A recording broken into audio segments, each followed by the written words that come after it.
Hi, my name is Fiona, and today I'm going to be walking you through how to breed a competitively viable Pokemon in Ultra Sun and Ultra Moon.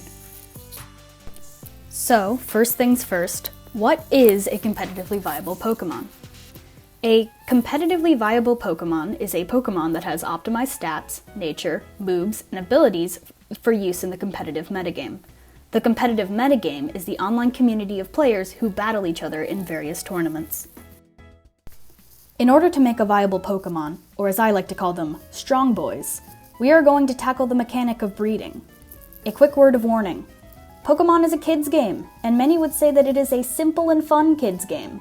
For the casual player, that's more or less true. Pokemon breeding is not in the least bit simple or fun.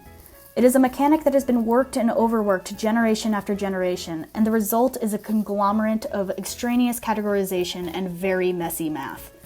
So, on that delightful note, let's get to it. What you'll need.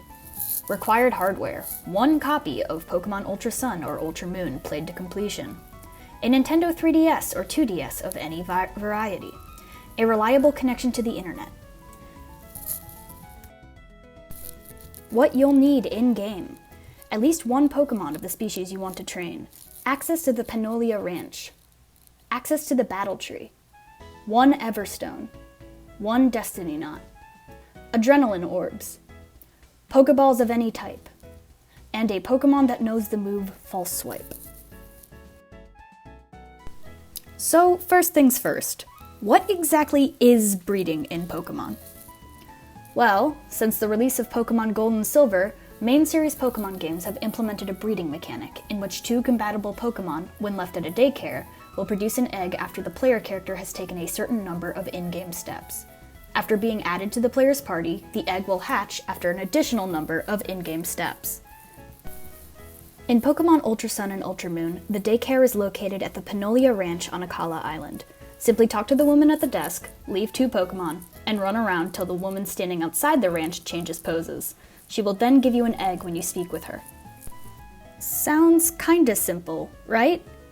Haha, not quite. Not all Pokemon can breed with each other.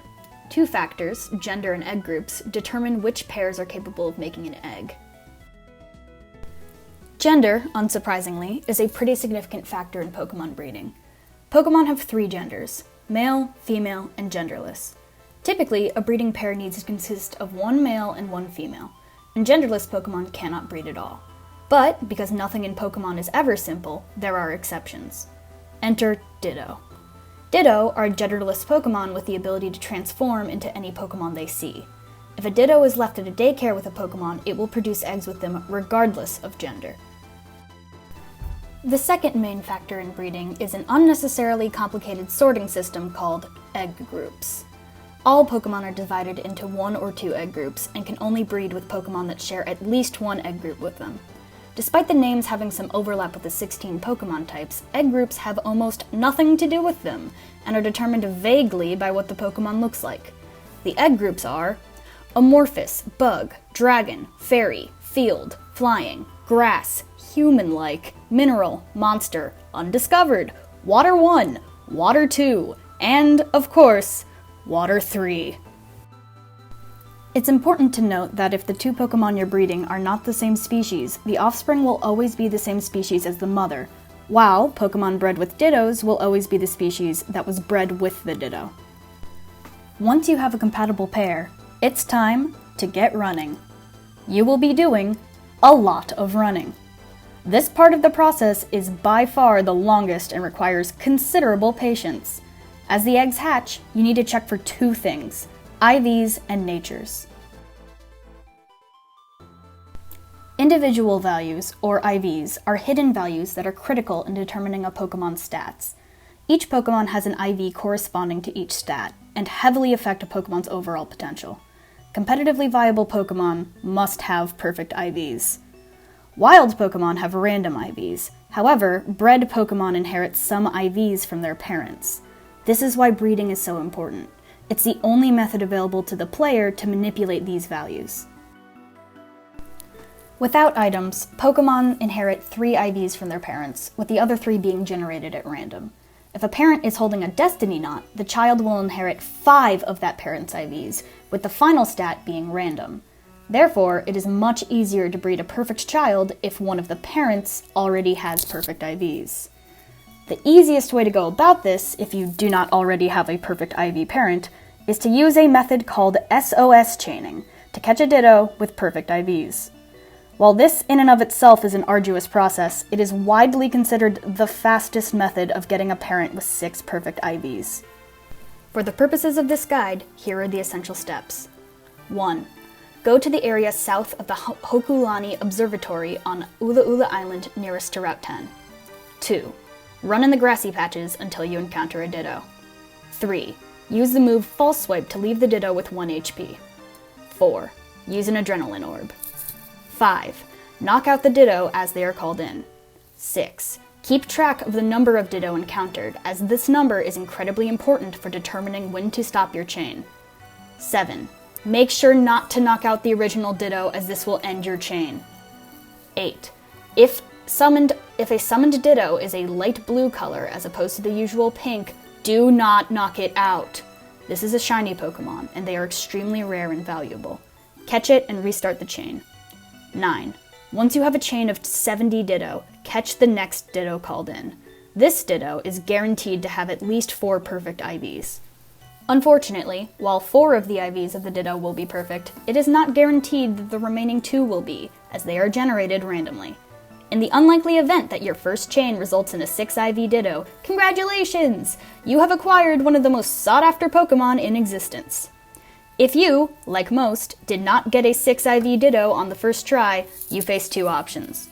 You can either try again, or you can make do. It is very possible to create a perfect IV Pokemon while starting from a 4 IV ditto. It's just more time-consuming. Breeding a Pokemon with perfect IVs, regardless of the parents, usually requires generational breeding, in which parents are switched out with their offspring in order to create the desired results. For example, if a 4 IV Ditto holding a Destiny Knot and a Pokemon with no perfect IVs creates a 5 IV child, you can swap the Ditto with the child for a higher chance that 5 perfect IVs will be passed down each time. Unfortunately, we're not quite done with needless categories with terrible repercussions. Natures are another important component of determining a Pokemon's stats, and the right nature can completely make or break a Pokemon regardless of IVs. Natures are attributes that Pokemon are born with that affect how their stats grow. Typically, natures promote the growth of one stat while inhibiting the growth of another, although a few have no effect at all. Breeding for natures is, thankfully, much simpler than breeding for IVs and can be broken down into a series of steps. 1. Determine the best nature for your Pokemon. If you want your Pokemon to be a physical hitter, pick a nature that boosts physical attack and decreases special attack. The nature should play to your Pokemon's natural strengths and weaknesses. 2. Hatch eggs until one of the children has the nature you desire. 3. Give the child an Everstone, as this will guarantee that the nature is passed down. 4. Swap the parent Pokemon that is not holding a Destiny Knot for the one holding the Everstone. After applying these final steps, and a lot of running in circles, you will finally have a perfectly bred, competitively viable Pokemon. Congratulations! And thanks for watching.